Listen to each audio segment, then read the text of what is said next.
Hello नमस्ते दोस्तों, स्वागत है आप सभी का मेरे यूट्यूब चैनल पे। मैं हूं डॉक्टर सचिन शर्मा और आज का जो वीडियो अपना होने वाला है ये बहुत ही उपयोगी होने वाला है। ये मैंने आज का जो वीडियो लेक्चर बनाया है ये स्पेशली फर्स्ट ईयर के स्टूडेंट्स के लिए उपयोगी साबित होगा। ये फर्स्ट ईयर के स्टूडेंट के लिए मैंने बनाया है। तो फर्स्ट ईयर के किन स्टूडेंट्स के लिए बनाया है? मैंने ऐसे स्टूडेंट के लिए बनाया है जो कि इसी साल मतलब कि सत्र 2025-26 में उनने एडमिशन लिया है और मध्य प्रदेश उच्च शिक्षा विभाग के द्वारा उनको किस तरीके से सिलेबस डिजाइन किया गया है और उनको क्या क्या चीजें रहेगी, पूरा टोटल सिलेबस में कितने विषय रहेंगे, कितने सब्जेक्ट्स उनको पढ़ने रहेंगे, उनके कितने प्रैक्टिकल होंगे और जो आर्ट्स के स्टूडेंट्स है उनका कैसा क्या पेपर रहेगा, उसके बाद में आपका प्रोजेक्ट वर्क और इंटर्नशिप वगैरह क्या होते हैं, ये सभी चीजें हम इस वीडियो में आज डिस्कस करने वाले हैं। तो ये फर्स्ट ईयर के सभी स्टूडेंट के लिए बहुत ही ज्यादा उपयोगी होने वाला है। तो हम स्टार्ट करते हैं।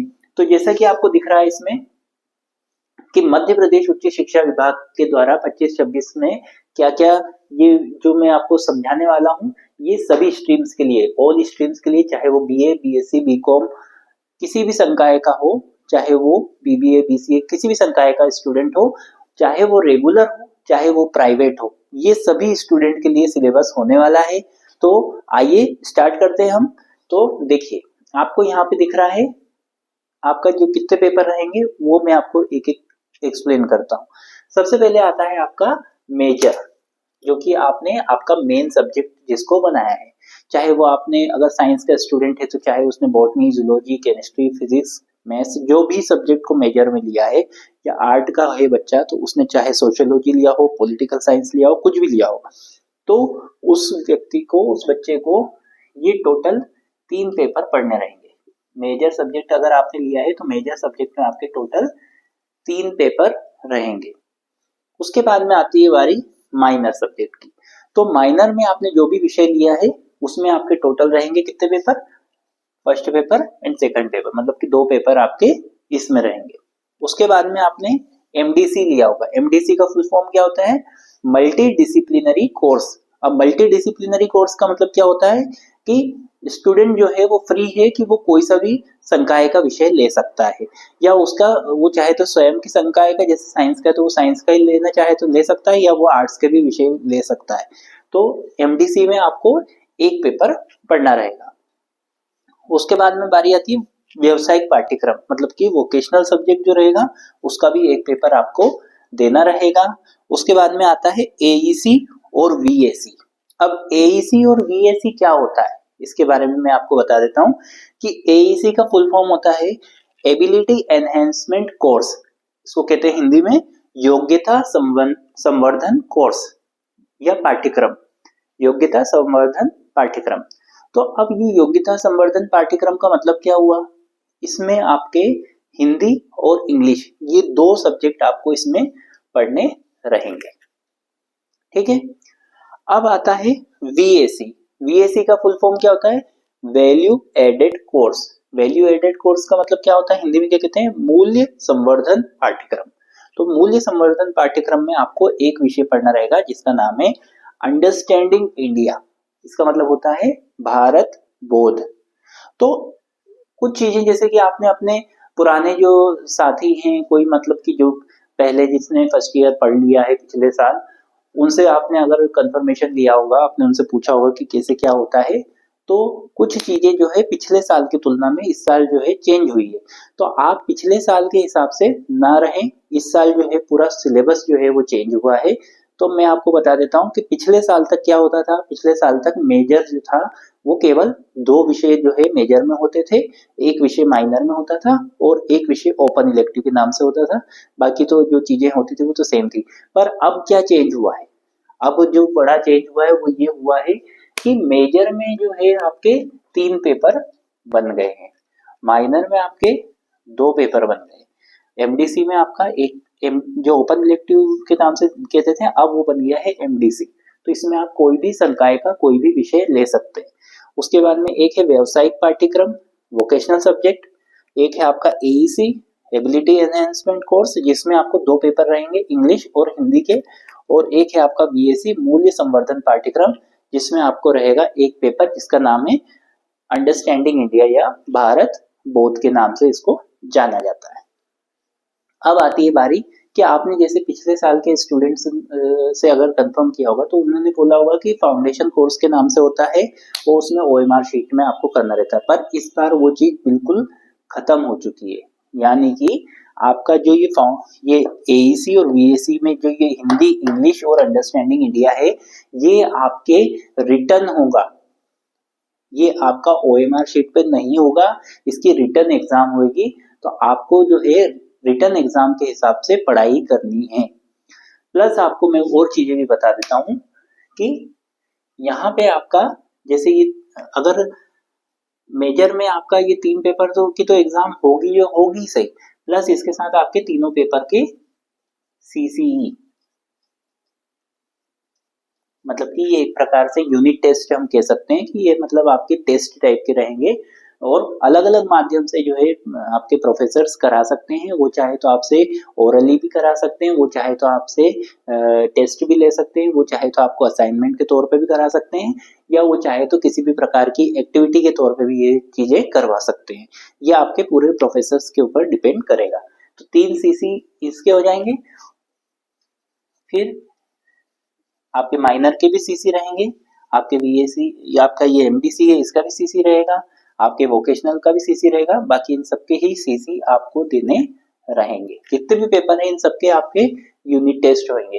प्लस अगर आप जो है साइंस स्ट्रीम से बिलोंग करते हैं तो ये जितने भी पेपर दिख रहे हैं इन सभी पेपर के प्रैक्टिकल भी होंगे। मतलब कि जैसे मेजर में 3 पेपर है तो तीनों पेपर के प्रैक्टिकल एग्जाम भी देनी पड़ेगी अलग अलग, एक साथ नहीं, अलग अलग जो है पेपर, तो अलग अलग प्रैक्टिकल भी है। उसी तरीके से माइनर में भी 2 अलग अलग पेपर हैं तो अलग अलग प्रैक्टिकल भी है। जैसे एमडीसी है तो एमडीसी का अलग प्रैक्टिकल है, वोकेशनल का अलग प्रैक्टिकल है। तो इतने सब्जेक्ट के आपको प्रैक्टिकल देने रहेंगे इन दोनों को छोड़ के। उसके बाद में कई स्टूडेंट्स जो है उनको कंफ्यूजन हो रहा है किस चीज को लेकर के कि उन्होंने ये चीज अब उनके सामने आ गई है। प्रोजेक्ट वर्क, किसी बच्चे ने प्रोजेक्ट वर्क लिया है, किसी ने इंटर्नशिप लिया है, किसी ने कम्युनिटी एंगेजमेंट लिया है, किसी ने अप्रेंटिसशिप ली है।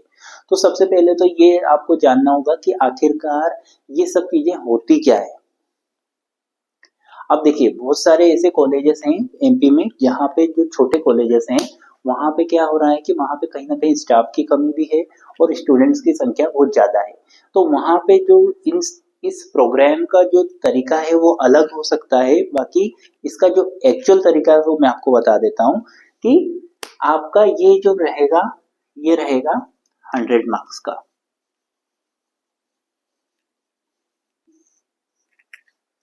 अब इसका मतलब क्या होता है, देखिए किसी को प्रोजेक्ट वर्क लिया होगा तो project work, internship, community engagement, apprenticeship, इन सबका मतलब क्या होता है मैं ये बता देता हूँ कि इनका मतलब ये है कि स्टूडेंट्स को जो है किसी न किसी तरीके का प्रोजेक्ट करवाया जाता है जिससे कि वो कुछ ना कुछ नई चीज को सीख सके। अब देखिए अगर स्टूडेंट ने प्रोजेक्ट वर्क लिया है तो प्रोजेक्ट वर्क लिया है तो इसका मतलब क्या होता है, इसका मतलब ये होता है कि वो जो है अपने जो भी कॉलेज के जो फिर अलग अलग प्रोफेसर्स हैं उनमें से किसी भी एक प्रोफेसर से जाकर बोलेगा कि हमको जो है प्रोजेक्ट वर्क का टॉपिक लेना है। तो वो क्या करेंगे, आपको वो टॉपिक देंगे। आपके इतने सारे सब्जेक्ट हैं, इन सभी सब्जेक्ट में प्रोजेक्ट वर्क लेने की जरूरत नहीं है, सिर्फ एक सब्जेक्ट में आप प्रोजेक्ट वर्क लेंगे और वो टीचर जो है आपको किसी प्रकार का एक टॉपिक देंगे। उस टॉपिक पे आपको कायदा तो ये है कि आपको वो जो कॉलेज का कैंपस है उसमें ही वो प्रोजेक्ट कंप्लीट करना चाहिए। जैसे कि एग्जाम्पल के तौर पे अगर मान लीजिए कि आपने जैसे बॉटनी का लिया तो अगर आपके टीचर ने कभी कह दिया कि नर्सरी मैनेजमेंट का दे दिया टॉपिक, तो आपको क्या करना रहेगा उसमें, मान लीजिए कि अगर वो कहते हैं कि क्यारी कैसे तैयार करते हैं, नर्सरी लगाने के लिए क्या क्या करते हैं, तो वो आपको वहां पे डेमोन्स्ट्रेट करके बताना पड़ेगा। और साथ में इसकी फाइल बनेगी। फाइल कितने शब्दों की बनेगी, लगभग 5000 शब्दों की फाइल बनेगी और उसका एक फॉर्मेट भी है। तो वो जो फॉर्मेट है वो फॉर्मेट आपका प्रोजेक्ट वर्क के लिए भी रहेगा, इंटर्नशिप के लिए भी रहेगा, कम्युनिटी एंगेजमेंट के लिए रहेगा, अप्रेंटिसशिप के लिए भी रहेगा। तो वो जो प्रोजेक्ट का जो फॉर्मेट है वो मैं आपको अपने डिस्क्रिप्शन बॉक्स पे उसका लिंक डाल दूंगा, तो आप उस पर क्लिक करेंगे तो आप वो जो है पूरा प्रोजेक्ट का फॉर्मेट कैसा है वो भी आप देख पाएंगे। तो मैं बता देता हूँ कि प्रोजेक्ट वर्क यदि लिया है तो वो आपके टीचर से आपको टॉपिक लेना रहेगा और उसके हिसाब से आप अपना प्रोजेक्ट बना सकते हैं। उसके बाद में इंटर्नशिप का मतलब क्या होता है? इंटर्नशिप का मतलब ये होता है कि आप किसी संस्थान में गए, जैसे कि एग्जाम्पल के तौर पे कह देते हैं कि आपने मान लीजिए प्रोजेक्ट वर्क की जगह आपने इंटर्नशिप ले रखा है, तो उसका मतलब ये होता है कि आपने जैसे कि कोई टॉपिक ले लिया कि भाई मैं टीचिंग में इंटरेस्टेड हूँ, तो टीचिंग में इंटरेस्टेड हूँ तो आपको पहले किसी स्कूल में पता करना पड़ेगा वहाँ पे कि मैं आपके यहाँ इंटर्नशिप करना चाह रहा हूँ टीचिंग के ऊपर। तो क्या पहले तो उनसे परमिशन लेनी पड़ेगी, आपके प्रिंसिपल से परमिशन लेनी पड़ेगी, फिर आपको वहाँ जाके 2 महीने या जितना भी महीने आपको काम करना पड़ेगा और फिर उसकी एक पूरी फाइल तैयार होगी। फिर वो फाइल आपकी वापस आप आपके कॉलेज में लाके जमा करेंगे, आपका वाइवा होगा, उसके बाद में आपकी मार्किंग होगी। तो ये होगा इंटर्नशिप में। प्रोजेक्ट वर्क तो आपका आपके कॉलेज में हो जाएगा, पर इंटर्नशिप के लिए आपको कहीं पे जाना पड़ेगा। अब आता है कम्युनिटी एंगेजमेंट। कुछ बच्चे जो है कम्युनिटी एंगेजमेंट भी ले लेते हैं। तो अब कम्युनिटी एंगेजमेंट का मतलब क्या होता है? कम्युनिटी एंगेजमेंट का मतलब ये होता है कि ये एक तरीके से हम ये कह सकते हैं कि जैसे किसी भी चीज की जो एक समुदाय है उनसे जुड़ना, किसी भी तरीके की जानकारी प्रदान करना। तो जैसे कि आप जो सोशल वर्क वाले जो लोग रहते हैं वो किसी भी तरीके से जो जानकारी है वो सब एनजीओ वगैरह जैसे रहते हैं, तो एनजीओ जो रहते हैं वो क्या काम करते हैं? किसी भी चीज की जानकारी फैलाने का काम करते हैं या फिर कम्युनिटी से जुड़ने का काम करते हैं। तो उस चीज से रिलेटेड ये है। उसके बाद में अप्रेंटिसशिप। अप्रेंटिसशिप का मतलब क्या होता है कि अप्रेंटिसशिप का मतलब ये होता है कि आप किसी चीज को आपने सीखा किसी के अंडर में, किसी से आपने ट्रेनिंग ली। तो ट्रेनिंग का मतलब कैसे कि जैसे कि मान लीजिए किसी ने कोई बहुत अच्छा इलेक्ट्रिशियन है, वो सर्टिफिकेट है उसके पास में प्रॉपर कि हाँ भाई वो एक इलेक्ट्रिशियन है, तो आप उसके अंडर में अगर कुछ चीज सीख रहे हैं तो वो आप कर सकते हैं। तो इस तरीके से ये अप्रेंटिसशिप का मतलब होता है। तो उसकी पूरी फाइल बनती, तो फाइल तो आपको सब में बनानी पड़ेगी, बस तरीके अलग अलग है। तो अगर आपने प्रोजेक्ट वर्क लिया है तो वो इस तरीके से प्रोजेक्ट वर्क आपका कंप्लीट होगा। 100 मार्क्स का है, इसका वाइवा होता है। पहले आप फाइल बनाते हैं, फाइल बना के आपके कॉलेज में जमा करते हैं। उसके बाद में आपका जो एक्सटर्नल आता है वो आपका वाइवा लेता है। और ये चीज जो है आपके जो बीए के स्टूडेंट हैं उनके लिए भी यही प्रोसेस रहेगी, बीएससी के स्टूडेंट रहेंगे उनके लिए भी यही प्रोसेस रहेगी, बीकॉम के स्टूडेंट रहेंगे उनके लिए भी यही प्रोसेस रहने वाली है। बस फर्क सिर्फ इतना हो जाएगा, प्रोजेक्ट इंटर्नशिप ये इसकी प्रोसेस सेम रहेगी सभी स्टूडेंट के लिए। आपका जो ये वोकेशनल सब्जेक्ट रहेगा इसमें भी सबको प्रैक्टिकल रहेगा, भले वो आर्ट्स के सब्जेक्ट के स्टूडेंट क्यों ना हो उनके भी प्रैक्टिकल रहेगा। उसके बाद में यहाँ अगर आर्ट्स के स्टूडेंट है तो वो प्रैक्टिकल से जरूर बच सकते हैं और बाकी अपने टीचर से और संपर्क कर सकते हैं। तो ये ओवरऑल तरीका है। अब आती है बारी कि भाई सिलेबस कैसे डाउनलोड करें। कई बच्चे को ये प्रॉब्लम है कि हमको सिलेबस डाउनलोड करना नहीं आता। तो जब आप सिलेबस डाउनलोड करेंगे, वैसे मैं सोच रहा हूँ कि उसके लिए भी आपको एक वीडियो लेक्चर तैयार करूँ कि सिलेबस कैसे डाउनलोड होता है। पर ये एमपी हायर एजुकेशन की साइट पे जब आप डालेंगे एमपी हायर एजुकेशन सिलेबस, तो उसमें जो है आप जब क्लिक करेंगे तो वहाँ पे आपको अलग अलग फोल्डर आ जाएंगे। उस फोल्डर में जब आप अंदर फोल्डर में नीचे लिखा रहेगा कि 2025-26 के हिसाब से जो है नया जो सिलेबस क्या है, तो उसमें आपको सिलेबस मिल जाएगा। पर मैं स्क्रीन सेवर के हिसाब से भी जो है आपको एक उसका वीडियो लेक्चर जरूर लेके आऊंगा। परंतु आपको जो है प्रोजेक्ट वर्क इंटर्नशिप के बारे में मैंने समझा दिया है।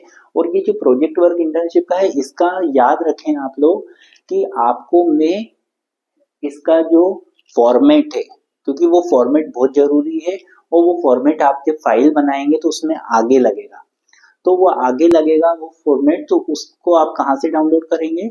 मैं आपको अपने यूट्यूब पे नीचे डिस्क्रिप्शन बॉक्स होता है उसमें मैं उसकी लिंक डालूंगा। आप उस पर क्लिक करेंगे तो आप डायरेक्ट जो है उसके फॉर्मेट में पहुंच जाएंगे। वहां पे आप उसको पूरा पढ़ लेना किस तरीके से क्या है। अगर वो आप साथ में डाउनलोड करके उसको जो है उसको जो है आप निकलवा के और आपकी पूरी फाइल जो है वो तैयार कर सकते हैं। तो इसी तरीके की अच्छी अच्छी जानकारी मैं आप लोगों के लिए लाता रहूंगा, पर उसके लिए आपको चैनल से जुड़े रहना पड़ेगा। और आपको किस तरीके की जानकारी चाहिए और कौन से टॉपिक्स पे आपको स्टडी लेक्चर चाहिए वो भी आप मुझे बता सकते हैं कमेंट बॉक्स पे। नॉर्मली देखा जा रहा है कि कमेंट बॉक्स पे आप लोग प्रॉपरली मुझे कुछ बता नहीं रहे हैं कि आप कौन सी चीज़ को पढ़ना चाहते हैं। तो आप जब तक मुझे बताएंगे नहीं मैं कैसे आपको समझ पाऊंगा। तो आप ज़रूर मुझसे कमेंट बॉक्स में मैसेज करके जुड़ सकते हैं। साथ में आपको मैंने मेरी आईडी पे ऊपर इंस्टाग्राम की आईडी की लिंक भी दी हुई है, तो आप उसके थ्रू भी जो है मुझे कनेक्ट कर सकते हैं। आज के लेक्चर में इतना ही, फिर मिलते हैं हम नेक्स्ट वीडियो के साथ में। तब तक के लिए नमस्कार।